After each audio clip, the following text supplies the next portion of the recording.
Hello বন্ধুরা, আজকে আমি তোমাদের সঙ্গে শেয়ার করব ভেজ বিরিয়ানির রেসিপি। তো দেখো, আমি প্রথমে বেশ খানিকটা সয়াবিন আগে থেকে ভিজিয়ে রেখেছিলাম। সেগুলোকে জাস্ট তেলের মধ্যে একটু নেড়ে নিলাম, ভালো করে ভাজা ভাজা করে নিলাম। অবশ্যই একটু নুন দিয়ে দিয়েছি আমি এর মধ্যে। তো এখানে আমাদের সয়াবিন ভাজা হয়ে গেছে, এবারে আমি তুলে নিচ্ছি। এবারে আমি ভেজে নিচ্ছি আগে থেকে নুন আর হলুদ দিয়ে সেদ্ধ করে রাখা আলুটা একটু বেশি সেদ্ধ হয়ে গেছে। এখনের আলু একটু তাড়াতাড়ি সেদ্ধ হয়ে যায়। তো দেখো, আলুগুলোকেও আমি হালকা করে লাল করে ভেজে নিলাম। এবার এগুলোকে আমি তুলে নিচ্ছি। আর ভেজ বিরিয়ানিতে নানান রকম সবজি দিয়ে করা যায়। তো আমি এখানে এঁচোড়ও দিয়েছিলাম। আগে থেকে এঁচোড়টাকে নুন হলুদ দিয়ে সেদ্ধ করে রেখেছিলাম। তো দেখো, এই যে আমাদের এঁচোড়টাকেও আমি খুব লাল লাল করে ভেজে নিয়েছি। তো দেখো, এই যে এঁচোড়গুলোকে আমিও তুলে নিচ্ছি। আর যেহেতু এখন এঁচোড়ের মরশুম, তো এঁচোড় দিয়ে তোমরা নানান রকমের রান্না এই সময় করতে পারো।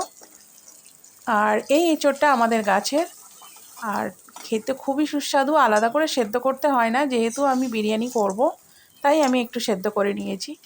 এখানে দেখো, আমি কিছু পনিরও ভেজে নিচ্ছি। পনিরগুলোকে আমি একটুখানি লঙ্কা গুঁড়ো আর নুন দিয়ে মাখিয়ে রেখেছিলাম।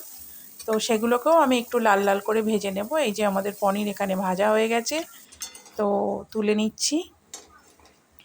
এই প্রসেসটা সম্পূর্ণ আমার নিজের। তো মনে হলো আজকে একটু বানাই, সেজন্যই বানালাম। একটা মশলা আমি এখানে রেডি করে নিচ্ছি। দেখো, টক দইয়ের মধ্যে একটু লঙ্কা গুঁড়ো, হলুদ গুঁড়ো, একটু গরম মশলা গুঁড়ো, একটু জিরে গুঁড়ো আর একটু ধনে গুঁড়ো, এটাকে আমি খুব ভালো করে মিক্সড করে নেব। এখন আমি নুনটা দিইনি, পরে নুন দেবো। আর হ্যাঁ, অবশ্যই এর মধ্যে আমি একটু আদা বাটাও দিয়েছি, যেহেতু নিরামিষ। তো একটু আদা বাটা না দিলে টেস্টটা খুব ভালো আসবে না। তো দেখো, আমার এখানে মশলা পুরো রেডি হয়ে গেছে।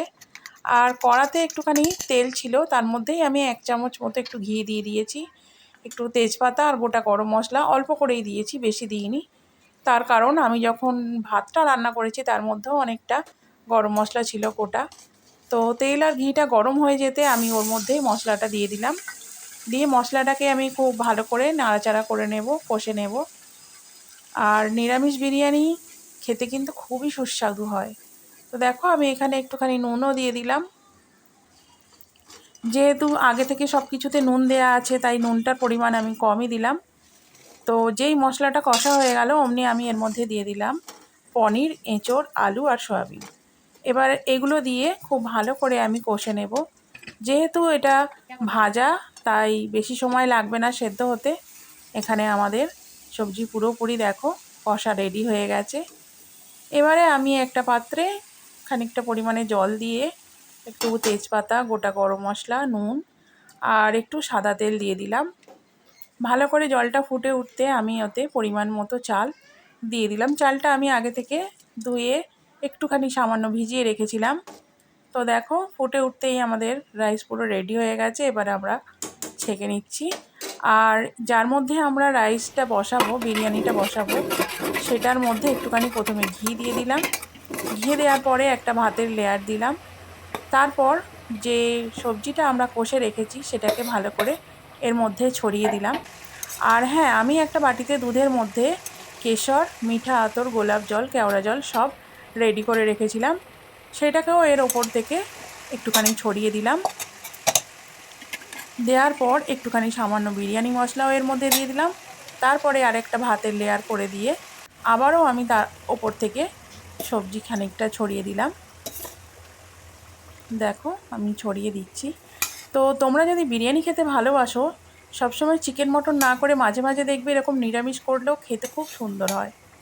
তো দেখো, তরকারির লেয়ারটা দেওয়ার পরে আমি ভাতের লেয়ারটা দিচ্ছি। আমার একটু পরিমাণটা বেশি হয়ে গেছে, তাই পুরো ডেকচিটার মুখ মুখ পর্যন্ত হয়ে গেছে। ওপর থেকে বিরিয়ানি মশলা ছড়িয়ে দিলাম। আর যেটুকু দুধের মধ্যে মিঠা আতর ছিল সেটাও দিয়ে দিয়েছি। আর একটু বেশি পরিমাণ ঘি আমি ওপর থেকে ভালো করে ছড়িয়ে দিয়েছি। দিয়ে আমি এটাকে দমে বসিয়ে দিয়েছি। প্রায় 1 ঘন্টা দমে বসানো ছিল। তারপরে আমরা নামিয়ে নিলাম আমাদের বিরিয়ানি। তো আমাদের ভেজ বিরিয়ানি রেডি হয়ে গেছে। দেখো কত সুন্দর দেখতে হয়েছে। আর একদম গরম গরম থালায় ঢালছি, তোমরা দেখে বুঝতেই পারছো। বিরিয়ানিটা খেতে জাস্ট অসাধারণ হয়েছিল। এই রেসিপিটা যদি তোমাদের ভালো লেগে থাকে তাহলে অবশ্যই কিন্তু একটা লাইক শেয়ার কমেন্ট করে দিও, আর তোমরা বাড়িতে অবশ্যই একবার ট্রাই করে দেখতে পারো।